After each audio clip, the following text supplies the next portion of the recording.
কেন্দ্রীয় বঞ্চনার প্রতিবাদে বুধবার ফের পথে নামল তৃণমূল মহিলা কংগ্রেস। চন্দ্রিমা ভট্টাচার্যের নেতৃত্বে এদিন বিড়লা প্ল্যানেটোরিয়ামের সামনে থেকে প্রতিবাদ মিছিলের আয়োজন করা হয়। মিছিলে ছিলেন রাজ্যের মন্ত্রী শশী পাঁজরা সহ মহিলা তৃণমূল কংগ্রেসের নেতৃত্ব সহ মহিলা কর্মী সমর্থকরা।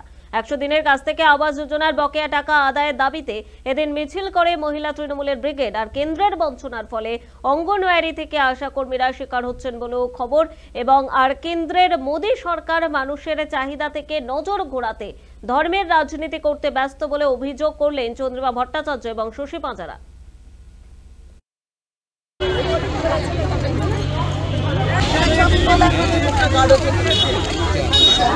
কেন্দ্রীয় বঞ্চনা কেন্দ্রের একটা প্রজেক্ট, সেই প্রজেক্টটা অমৃতকাল হয়ে গেল, কিন্তু এই মেয়েদের কোন অমৃত দিল সেটাই আমরা জিজ্ঞাসা করছি।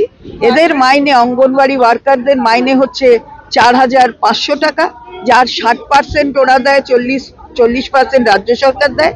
হেল্পার হচ্ছে 2250 টাকা, যা 60% ওরা দেয়, 40% সরকারকে আমরা রাজ্য সরকার দিই।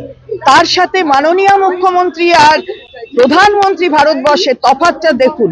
এদের কথা বিবেচনা করে এক্সট্রা ওই যে ভাতা হয় তার থেকে এক্সট্রা 3,750 কিন্তু স্টেটের গভর্নমেন্টের পক্ষ থেকে অঙ্গনওয়াড়ি ওয়ার্কারদের আর 4,050 হেল্পারদের দেওয়া হয়। রাজ্যের মাননীয় মুখ্যমন্ত্রীর উদ্যোগে যারা আইসিডিএস কর্মী এবং সহায়িকা আছে তাদের পক্ষে তিনি সবসময় ভেবেছেন। নিয়োগ, সুপারভাইজার নিয়োগও হচ্ছে।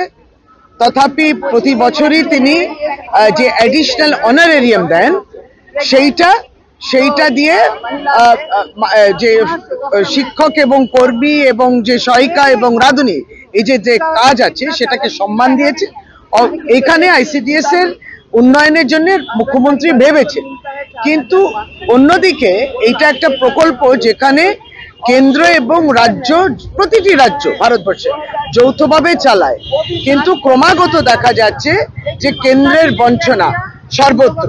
ক্রমাগত দেখা যাচ্ছে যে কেন্দ্র তার সহায়তা কিংবা তার যে ভূমিকা ছিল, তার যে অবদান ছিল সেটাকে কমে দিচ্ছে।